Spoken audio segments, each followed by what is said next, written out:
संभाजी महाराज, वो वीर मराठा जिसने उड़ा दी थी औरंगजेब की नींद।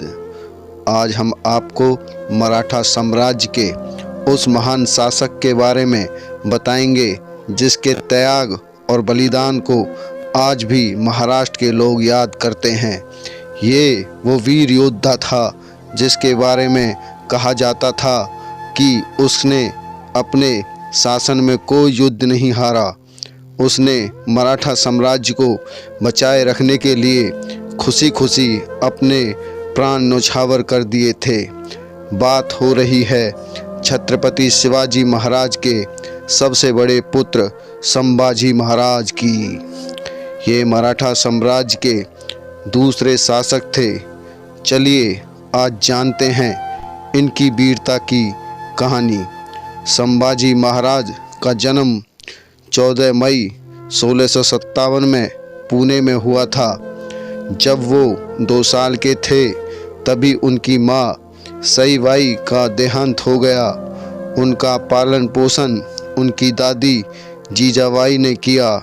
जब वो बड़े हुए तो शिवाजी महाराज ने उन्हें अच्छी शिक्षा पाने के लिए आमेर के राजा जयसिंह के यहाँ भेज दिया।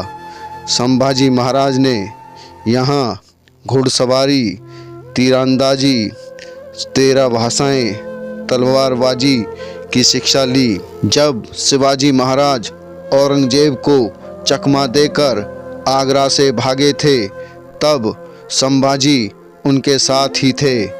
उनकी जान को खतरा भांपकर शिवाजी महाराज ने उन्हें अपने रिश्तेदार के घर मथुरा छोड़ दिया और उनके मरने की अफवाह फैला दी। कुछ दिनों बाद वो महाराष्ट्र सही सलामत पहुँचे। संभाजी शुरू से ही रिबेल टाइप के थे। 16 साल की उम्र में उन्होंने अपना पहला युद्ध लड़ा और उसमें विजय हुए। उन्हें गैर जिम्मेदार भी माना गया। यही वजह रही कि उनके आचरण को काबू में लाने के लिए 1678 में शिवाजी महाराज ने उन्हें पन्हाला किले में कैद कर लिया था। वहां से वो अपनी पत्नी के साथ भाग निकले और मुगलों से जा मिले। लगभग 1 साल तक मुगलों के साथ रहे। एक दिन उन्हें पता चला कि मुगल सरदार दिलेर खां उन्हें गिरफ्तार करके दिल्ली भिजवाने का मंसूबा बना रहा है। वो मुगलों का साथ छोड़ के महाराष्ट्र लौट आए। लौटने के बाद भी उनकी किस्मत अलग नहीं रही और उन्हें फिर से बंदी बनाकर पन्हाला भेज दिया गया। जब अप्रैल 1680 में शिवाजी महाराज की मौत हुई, संभाजी पन्हाला में ही कैद थे। शिवाजी महाराज के दूसरे बेटे राजा राम को सिंहासन पर बिठाया गया।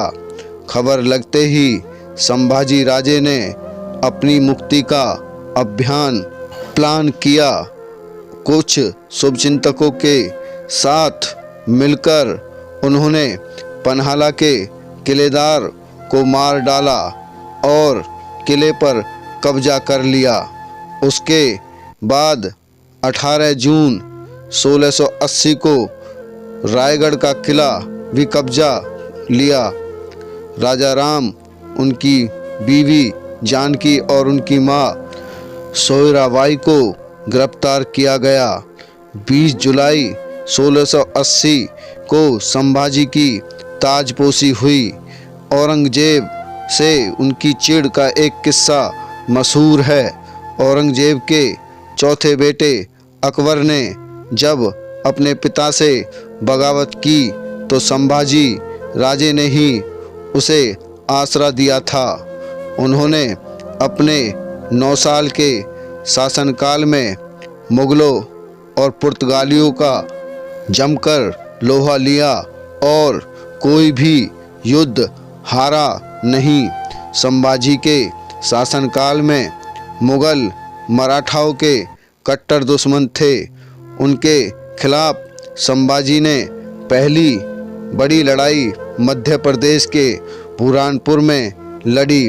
बुरहानपुर एक महत्वपूर्ण व्यापारिक केंद्र था।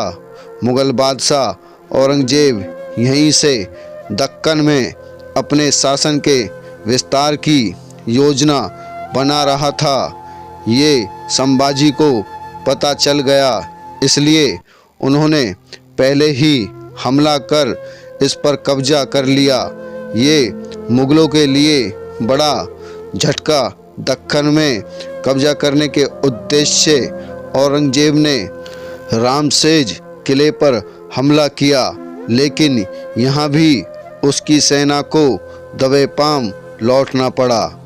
1682 से 1688 के बीच मुगलों और मराठों के कई युद्ध हुए, जिसमें संभाजी के नेतृत्व वाली सेना की जीत हुई। दूसरी तरफ गोवा में पुर्तगालियों की दमनकारी नीतियों से लोग परेशान थे। उनकी मदद संभाजी ने की। उनकी सेना छापामार युद्ध कर पुर्तगालियों को कमज़ोर कर दिया। अब पुर्तगाली भी उनके दुश्मन बन बैठे थे। उन्होंने संभाजी को हराने के लिए मुगलों से हाथ मिला लिया। 1687 में मराठा फौज की मुगलों से एक भयंकर लड़ाई हुई। हालांकि जीत मराठों के ही हाथ लगी, लेकिन उनकी सेना बहुत कमज़ोर हो गई। यही नहीं, उनके सेनापति और संभाजी के विश्वास पात्र हम्बीरराव मोहिते की इस लड़ाई में मौत हो गई। संभाजी राजे के खिलाफ षड्यंत्र का बाजार गर्म होने लगा। उनकी जासूसी की जाने लगी। उनके रिश्तेदार शिर्के परिवार की इसमें बड़ी भूमिका थी। फरवरी 1689 में जब संभाजी एक बैठक के लिए संगमेश्वर पहुंचे, तो वहां उन पर घात लगाकर हमला किया गया। मुगल सरदार मुकर्रर खां की अगुवाई में संभाजी के सभी सरदारों को मार डाला गया। उन्हें और उनके सलाहकार कवि कलश को पकड़कर बहादुरगढ़ ले जाया गया। औरंगजेब ने संभाजी के सामने एक प्रस्ताव रखा। सारे किले औरंगजेब को सौंपकर इस्लाम कबूल करने का प्रस्ताव। इसे मान लिया जाने पर उनकी जान बख्शी करने का वादा किया। संभाजी राजे ने इस प्रस्ताव को मानने से साफ इनकार कर दिया। इसके बाद शुरू हुआ टार्चर और बेइज्जती का दौर। कहते हैं कि इस्लाम कबूलने से इनकार करने के बाद संभाजी राजे और कवि कलश को जोकरों वाली पोशाक पहनाकर पूरे शहर भर में परेड कराई गई। पूरे रास्ते भर उन पर पत्थरों की बरसात की गई, भाले चुभाए गए। उसके बाद उन्हें फिर से इस्लाम कबूल करने के लिए कहा गया। फिर से इनकार करने पर और ज़्यादा यातना दी गई। दोनों कैदियों की जुबान कटवा दी गई, आंखें निकाल ली गईं। 11 मार्च 1689 को उनके शरीर के टुकड़े टुकड़े करके उनकी जान ली गई। इस वक्त की एक कहावत महाराष्ट्र में बेहद मशहूर है।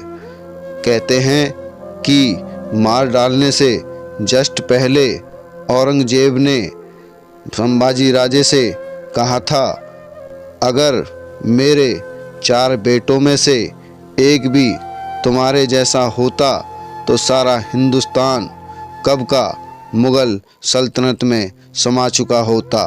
कुछ लोगों के मुताबिक उनकी लाश के टुकड़ों को तुलापुर की नदी में फेंक दिया गया। वहां से गणपत महार ने उन्हें निकाला और उनके जिस्म को सीकर उनका अंतिम संस्कार कर दिया। दोस्तों, कहानी कैसी लगी कमेंट में ज़रूर बताएं। कहानी पसंद आई हो तो लाइक करें, शेयर करें अगर आप हमारे चैनल पर नए हो तो हमारे चैनल को सब्सक्राइब करें, साथ ही बेल आइकन को ऑल पर प्रेस कर दें ताकि इस तरह की वीडियो आप तक पहुंचती रहें।